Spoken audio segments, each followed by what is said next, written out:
konsolidasi nasional penyelenggaraan Pilkada serentak 2024. Seperti diketahui pada tanggal 19 dan 20 ini KPU mengundang seluruh jajaran kami di tingkat provinsi dan tingkat kabupaten kota. Kami mengundang seluruh pimpinan, ketua dan anggota serta sekretaris di 38 provinsi dan seluruh kabupaten kota.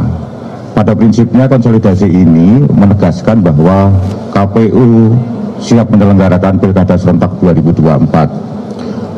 Tahapan yang tinggal 98 hari lagi kami persiapkan sebaik-baiknya, dan tahapan terdekat adalah pendaftaran pasangan calon untuk di 545 daerah ya, baik untuk paslon gubernur maupun bupati wali kota. Banyak hal yang telah kami sampaikan, berikan pemahaman kepada seluruh jajaran terkait dengan tahapan penyelenggaraan pilkada ini. Berikutnya juga kami juga mengundang seluruh stakeholder pemilu dan pilkada untuk mendapatkan dukungan penuh agar penyelenggaraan pilkada serentak di seluruh Indonesia ini berjalan dengan baik dan lancar. Alhamdulillah Konsolnas yang diselenggarakan 2 hari ini berjalan dengan baik.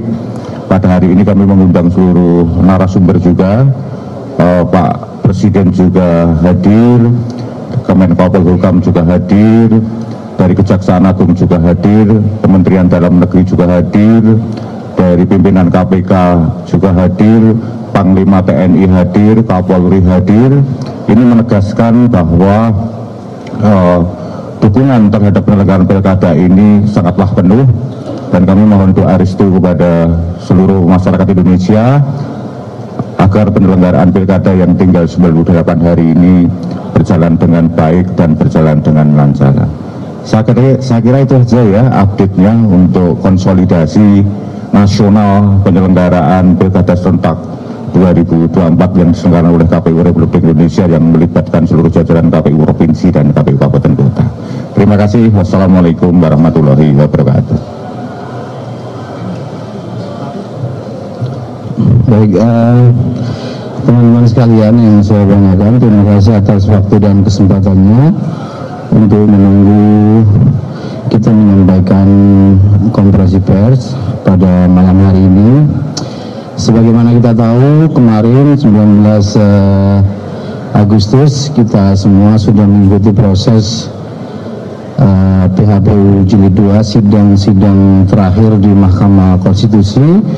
7 perkara sudah diputus oleh Mahkamah Konstitusi, dan akhirnya seluruh persoalan PHPU Pileg kita sudah selesai dan akan segera kita tindak lanjuti dengan penetapan hasil pemilu. Dan dengan demikian clear sudah untuk sengketa hasil pemilu legislatif dan juga pilpres di Mahkamah Konstitusi. Nah, pada hari ini tadi bersamaan dengan kita sedang menggelar konsolidasi nasional persiapan Pilkada serentak 2024, kita semua di siang hari tadi sebagaimana kita sama-sama ikuti, kita mendapatkan informasi mengikuti adanya putusan Mahkamah Konstitusi. Kami akan bacakan saja draft yang rilis kami dari KPU menyikapi putusan Mahkamah Konstitusi yang mau tidak mau karena berkaitan dengan tahapan pencalonan yang sebentar lagi akan kita harus jalani, yaitu di tanggal 27 sampai 29 Agustus merupakan tahapan pendaftaran calon kepala daerah, dan beberapa hari sebelumnya ada putusan Mahkamah Konstitusi untuk kemudian kita cermati bersama. Pada hari ini Selasa 20 Agustus 2024, Mahkamah Konstitusi telah membacakan putusan uji materi terhadap Undang-Undang Nomor 10 Tahun 2016 tentang perubahan kedua atas Undang-Undang Nomor 1 Tahun 2015 tentang penetapan peraturan pemerintah pengganti Undang-Undang Nomor 1 Tahun 2014 tentang pemilihan gubernur Bupati dan Wali Kota menjadi undang-undang pilkada yang akan berpengaruh terhadap tahapan pendaftaran pencalonan kepala daerah yang dilaksanakan 27 Agustus sampai 29 Agustus. Dalam hal ini terdapat beberapa putusan Mahkamah Konstitusi yang secara substansi akan berpotensi merubah persyaratan pencalonan kepala daerah sebagaimana diatur dalam Peraturan KPU Nomor 8 Tahun 2024 tentang pencalonan gubernur dan wakil gubernur, bupati dan wakil bupati, wali kota dan wakil wali kota sebagaimana di PKPU 8 2024, yaitu putusan nomor 60 garing PU 22 Romawi garing 2024 yang dimohonkan oleh Partai Buruh dan Partai Gelora terkait dengan penafsiran konstitusional Mahkamah Konstitusi terhadap ketentuan pasal 40 ayat 1 Undang-Undang Pilkada yang secara tekstual diatur juga dalam pasal 11 ayat 1 PKPU 8 2024 sebagaimana yang dituangkan dalam amar putusan terkait dengan persyaratan partai politik atau gabungan partai politik dapat mendaftarkan pasangan calon jika telah memenuhi persyaratan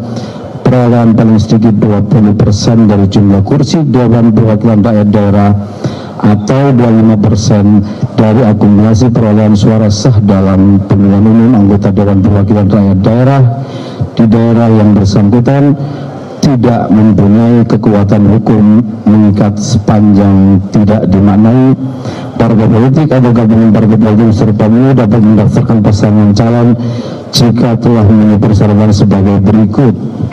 Untuk mengusulkan calon gubernur dan calon wakil gubernur, A. Provinsi dengan penduduk termuat dalam DPT sampai dengan 2 juta jiwa, partai politik atau gabungan partai politik peserta pemilu harus memperoleh suara sah paling sedikit 10% di provinsi tersebut. Provinsi dengan jumlah penduduk yang termuat dalam DPT tetap dalam DPT lebih dari 2 juta jiwa sampai dengan 6 juta jiwa, partai politik atau gabungan partai politik harus memperoleh suara sah paling sedikit 8,5% di provinsi tersebut. C. Provinsi dengan jumlah penduduk yang termuat pada DPT lebih dari 6 juta jiwa sampai dengan 12 juta jiwa, partai politik atau gabungan partai politik peserta pemilu harus memperoleh suara sah paling sedikit 7,5% di provinsi tersebut. D. Provinsi dengan jumlah penduduk yang termuat DPT-nya lebih dari 12 juta jiwa, partai politik atau gabungan partai politik peserta pemilu harus memperoleh suara sah paling sedikit 6,5% di provinsi tersebut.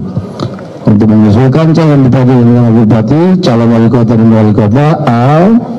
Kabupaten kota dengan jumlah penduduk termuat pada DPT tetap pada DPT dengan 250.000 jiwa, partai politik atau gabungan partai peserta pemilu harus memperoleh suara sah paling tersebut. B.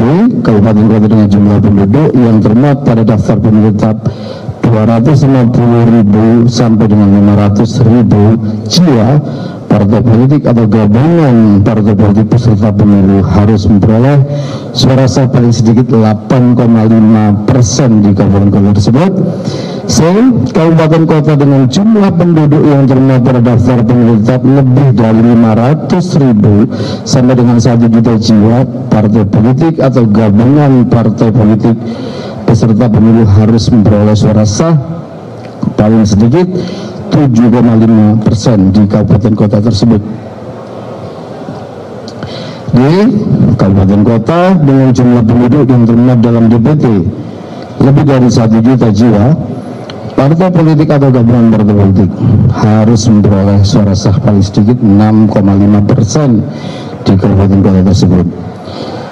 Teman-teman sekalian, selain itu Mahkamah Konstitusi juga membatalkan pasal 40 ayat 3 Undang-Undang Pilkada yang mengatur dalam hal partai politik atau gabungan partai politik mengusulkan pasangan calon menggunakan ketentuan peroleh paling sedikit 25% dari akumulasi perolehan suara sah sebagaimana dimaksud pada ayat 1. Ketentuan itu hanya berlaku untuk partai politik yang berhak kursi di Dewan Perwakilan Rakyat Daerah yang secara tekstual diatur dalam pasal 11 ayat 3 PKPU 8 2024. Kedua, putusan Mahkamah Konstitusi nomor 70 PUU 22 Romawi garing 2024 terkait dengan persyaratan batas usia calon kepala daerah yang diatur dalam pasal 7 ayat 2 huruf C Undang-Undang Pilkada yang harus dipenuhi dalam proses pencalonan yang bermuara pada penetapan calon sebagaimana yang dituangkan dalam pertimbangan putusan Mahkamah Konstitusi di halaman 50. Sedangkan saat ini berdasarkan pasal 15 PKPU 8 2024 pemenuhan batas usia calon kepala daerah dihitung sejak pelantikan pasangan calon terpilih yang sebelumnya rumusan ketentuan tersebut merujuk pada putusan Mahkamah Agung nomor 23/P/Hum/2024. Mengingat kedudukan putusan Mahkamah Konstitusi adalah self-executing, segera berlaku tanpa merubah undang-undang. Dalam hal ini, teman-teman sekalian, KPU mengambil langkah-langkah sebagai berikut. Pertama, kami akan mengkaji lebih detail lagi salinan putusan Mahkamah Konstitusi tersebut, lebih komprehensif lagi untuk memahami secara utuh persyaratan calon kepala daerah yang konstitusional pasca putusan Mahkamah Konstitusi. Yang kedua, kami akan melakukan konsultasi dengan DPR dan pemerintah dalam rapat dengar pendapat terkait dengan putusan Mahkamah Konstitusi tersebut, dan segera kami akan bersurat resmi ke Komisi 2 atau DPR. Yang ketiga, kita menyosialisasikan kepada partai politik terkait adanya putusan ini. Yang keempat, tentu kami akan melakukan langkah-langkah lainnya yang diperlukan dalam rangka menindaklanjuti putusan Mahkamah Konstitusi sebelum tahapan pendaftaran calon kepala daerah dilaksanakan, termasuk melakukan perubahan PKPU 8 2024 sesuai dengan mekanisme pembentukan peraturan perundang-undangan. Ada konsultasi dan seterusnya dari itu dengan memperhatikan tahapan dan jadwal pemilihan tahun 2024 sebagaimana tertera dalam peraturan KPU nomor 2 tahun 2024. Teman-teman sekalian, Bapak Ibu sekalian, artinya KPU sebagaimana yang sudah akan melakukan langkah-langkah yang memang sudah seharusnya kita lakukan, konsultasi, membahas dengan para pihak untuk kemudian mengkaji putusan Mahkamah Konstitusi yang memang dibacakan beberapa hari menjelang masa pendaftaran calon kepala daerah akan segera dimulai. Demikian sebagai tindak lanjut atau sikap KPU atas putusan Mahkamah Konstitusi pada hari ini. Untuk selanjutnya kami pasti akan menginformasikan hal-hal berkaitan dengan perkembangan tahapan pilkada, perkembangan pendaftaran calon kepala daerah, dan juga pastinya perkembangan tahapan-tahapan lainnya secara periodik nanti kita akan sampaikan ke teman-teman media. Selanjutnya kami persilakan teman-teman yang lain jika ada materi yang ditambahkan. Silakan Pak Idam.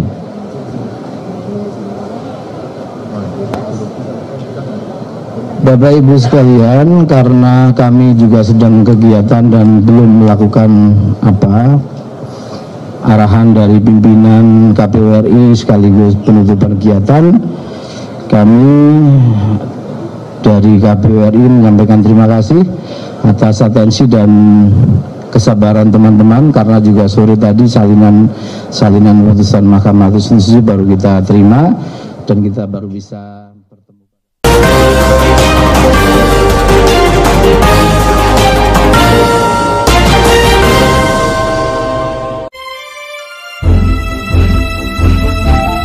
Drama kehidupan tentang keseharian keluarga Pak Tarjo yang mengelola sebuah losmen warisan dari Bu Broto.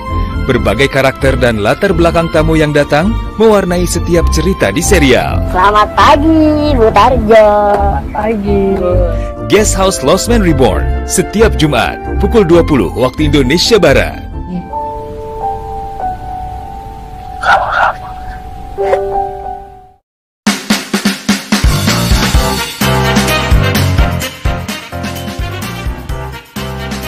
serial talk show yang makin seru dan meriah bersama bintang tamu keren. Halo pemirsa, Warung Pengkolan hadir lagi. Jangan lupa nonton Warung Pengkolan hanya di TVRI.